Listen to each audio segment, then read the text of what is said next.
Welcome back to Media Mesh, where I give you my unapologetic opinion on everything from music, movies, news, reality TV, and much more. As we go down a rabbit hole, shout out to all my subscribers that's out there. I know it's been forever, and I'm not going to be long with y'all today, but I'm back with a vengeance. I got something to say. All right, so we're going to come back on a positive note, and I pray all is well with you all.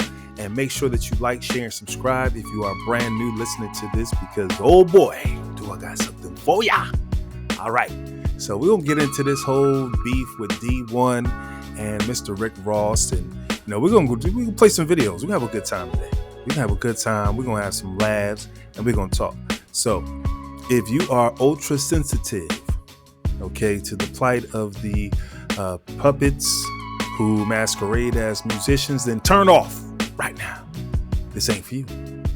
But if you want to hear some real commentary, something that's going to make you laugh, something that's going to make you think, then let's get right to it. You could do better, Jim Jones. You could do better, Rick Ross. You could do better. I got to see you do better. Wait. Little man, whoever you is, until you feed the kids where you from for 20 years straight, don't question Rose. Wait. Until you buy 10,000 bikes, 10,000 trikes. Give all the young girls who pregnant Pampers for Christmas for 20 years straight. Don't question boss. You heard me, little man? Get that basket off your head so you could think clear, little man. You going viral for speaking on niggas' names, not because of your talent, not because of your gift. Go viral, player, off of your wisdom that you're sharing. You speaking on this, yeah, Meek Mill. You just, well, you know how many niggas died this summer? They released self-destruction. This niggas dying right now. It's gonna be niggas don't make it to see in the morning. Get that basket off your head, boy, and come together with real niggas around the world. So when your grandma need a kidney, nigga, since you wanna go viral, I'ma show you how to go viral, little man. But go viral, feeding them kids in your hood. Go viral, giving them bikes away. Go viral Christmas time. Now don't be damn. Jim Jones just gave away goddamn 6 figures worth of clothes in his hood. And you a nigga who talking. Looking vegan, knowing you eat more goddamn Piggly Wiggly bacon than any other nigga out here. Shut up. All right, yeah, there we go. This is so hilarious to me. First, this, I'm about to say something else. This ninja's teeth. Let's start there. It's completely off topic. Okay. Yeah, it's just pettiness right now. But, we have to address it. And it's a great thing to have money, because obviously this costs money to have your teeth like this. And it's great, but it's just so crazy. Like these chiclet teeth. And and if you know this ninja does not give a damn about black people. It's just clear. None of these guys do. All right. I mean, it's so simple, right? They say and do whatever is necessary to maintain their fame and fortune. So if D1 is really thinking that these guys are even considering what he's saying, it's evident by his response, because initially D1 was talking about his lyrical content. Okay, we was talking about lyrics, and now you talking about turkeys and all this other BS that you do as a tax write-off. Okay, who will be fooling? You think he give a damn about these kids? Clearly not. These are people who belong to a certain group of people that we all know, and we ain't got to go into all of that. But we know who they belong to. And it's, I understand, because, I guess after years, if you're broke, and you're not able to live the lifestyle that you want to live, of course it makes sense for these people to do it. And they make these sacrifices so that they can have this great lifestyle. And while, yes, we can be humble and we can try to be upstanding people, but you also have to realize that is the sacrifice. You're not going to have this type of lifestyle. You're not going to have a $100 million mansion or however much this, stuff costs. But it is what it is. But what you do have, though, is your integrity, if that means anything to you. Now, a lot of people, they don't care, right? Because it's all about dollars and cents, because this is the world in which we live. This whole world is ruled by the almighty dollar. As the old saying goes, the love of money is the root of all evil. And then when we really understand that it's just energy, they have placed a value on this piece of paper. Okay? People have sat back and come up with a method in which that they can control the world's happiness or lack thereof based on this thing they call a dollar. And so when it's about, I got to be careful what I say, I'm back, committing genocide, shall we say, on a particular group of people who do not know their true identity, who do not know that they were already here in the Americas. If they don't know these things, and then you give them a different name every couple of, every decade or so, you go from, colored, Negro, Afro-American, African-American, Black, ninja, I guess you have to systematically plan out a way to enslave these people again. Okay. You may not be able to do it the same way you did it in the past because, folk can read now, people can reason to a degree.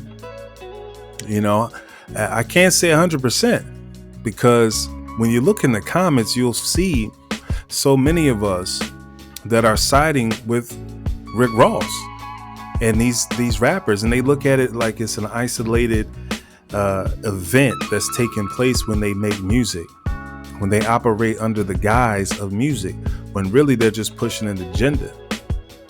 Everything that they're saying is for a purpose. There's a reason. Okay. We understand on a subconscious level, or we should understand, that when you speak words and phrases, that is creating images, and it's also creating a certain belief system. It's creating a narrative within you, whether or not you purposely set out for that to happen or not. That's just the reality. And I was going to post on here. I'm just going to read you guys what I wrote. Okay. So I was going to post, but I did not post this on Instagram, but I'm going to read it to you because, we're cool. I said, it's hard to believe that we as quote unquote black folk are so divided on this issue.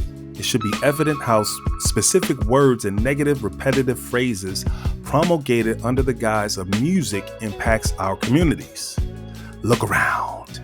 Does it appear that the music and images that's been promoted over the years has helped us unify as a people? Or have we played right into the trap set by those other than ourselves to become desensitized to the impact this music has on the subconscious mind? Some say violence in movies and is as defense. Ninjas be like, oh yeah, they killing up a whole bunch of brothers up in the movies and all that type of stuff, right? But the truth of the matter is that yes, that's a part of it too, right? But that's not the end all be all. That's not the most impactful form of mental weaponization that's being used. Okay. All right. And then you have those who call you a hater because you quote unquote hating on rappers who have allowed themselves to become puppets for profit and are giving the people what they want to hear. Right. Because people want to hear that. They want to hear something negative. You want the drama, right? You don't want to hear nothing positive. Brother come out making some music that's positive, you ain't gonna buy. You know why you ain't gonna buy? Because they're not playing it 100 times a day on the radio. They're not spending millions of dollars on marketing and promoting nothing positive. And I recall a time where you had X-Clan, you had the Poor Righteous Teachers, you had so many different positive rap artists like, even a Tribe Called Quest.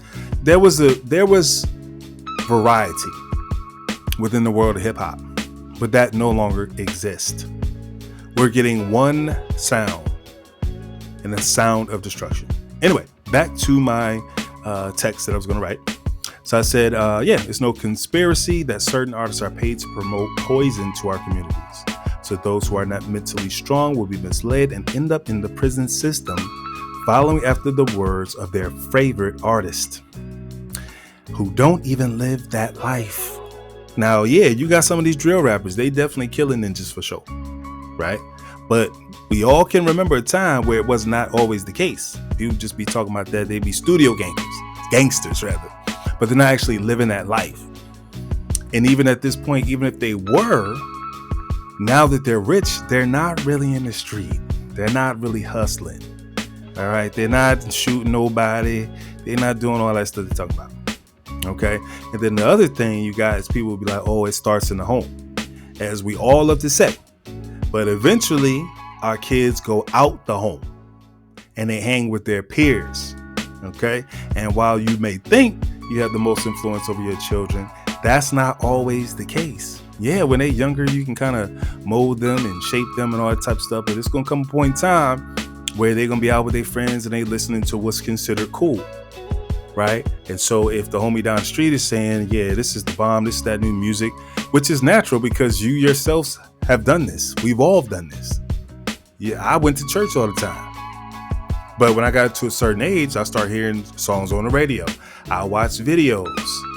My first record was DJ Quick's song called Tonight. Talking about drinking and throwing up and in the morning doing the same old tonight. You know what I mean? I don't know nothing about that life. It was 1990. I'm 10 years old. I ain't had a drink in my life. I don't know what he was talking about, but the beat sound good. That's the thing. The beat sounded good. It was catchy. I was like, I like that. My mom found that tape. That's how old I am, right? She found the tape, threw it in the trash. Now, granted, I went and got that out the trash when she left, but needless to say, kids will eventually gravitate to what what's considered normal, what's cool, right? If the music is hip hop, then that's what they're gonna embrace. They're gonna listen to hip hop. And so while you might think you're really doing something, at the end of the day, the kids gonna make their own choices. Okay. So basically, unless your children do not have cell phones, they ain't got no laptop or access to social media, they will eventually discover what's cool. And we all know nothing that's positive is being pushed anymore at all. That's not happenstance, people. So stop looking at it, oh, this person is just trying to come up. Yeah, I get that. They trying to come up, but at what expense? They coming up at the expense of all black people, right? So yes, you get rich, but meanwhile, my child get brainwashed with the foolishness. Now they're out there shaking their butt like Sexy Red, talking about they butthole brown, you know what I'm saying? Coochie paint and they butthole brown. And I'm a pretty liberal guy, right? And I'm okay with most stuff. Nothing don't really kind of bother me. I'm just going to be honest. But I knew I was old when I heard that song. Now, I done heard Lil' Kim and Foxy Brown, all these different people. And I actually quite enjoyed Lil' Kim's album, Hardcore. That was something that was unique at the time, right? So she was the first one to really set that type of stuff off. Even though it wasn't positive, but at least she could actually rap. At least she had bars. Negative bars. But it sounded so good. I'm just going to be honest. But again, this was 1995. It is 2023. Why are we still talking about the same foolishness in 2023? Is there no evolution? Are we not evolving as a people? We have so many issues that's affecting the black community today. And to think that our conversation is where it's at is just, it's above me. You know, it's beyond comprehension, but it also lets me know that those other people were effective. They were effective. They realized, okay, this is not an overnight thing. We're going to take a few decades, but within, I say 30 to 40 years, we're going to create a narrative in the minds of the young black people that is going to destroy them from within. And from within meaning spiritually, right? If you don't have a good home base, you don't have a foundation as to who you are and what you represent, you are open to any and everything. And that's what we're witnessing. We're seeing so many of our young people just take other young people's lives. There's no regard. There's no moral compass. You take the man out the home, and here we got chaos. So if you take the man out of the home, let's just look at this, right? It's a trickle-down effect. Then the woman's not protected. And if the woman's not protected, she can't properly protect them kids, right? So we went from a generation where most black folk were considered Christian, when that's the standpoint where D1 comes from. He's a Christian. And then we look at today, and now we have children who don't believe in anything. They just living and existing. Very dangerous place to be. So shout out to D1. You know, he's making it known. And some people say he's clout chasing, whatever. Well, what do you think these guys are doing? They're making music that's going to appeal to certain people, that's going to benefit them some type of way. They're going to get some views. They're going to get some Spotify plays or what have you. So he's doing nothing different. But at least he is saying something positive. So I salute him, and that's that. Now, definitely make sure, like, share, and subscribe if you made it this far. We about to really do this thing. All right. So please let everybody that you know about this, and let's keep it going. Peace until next time.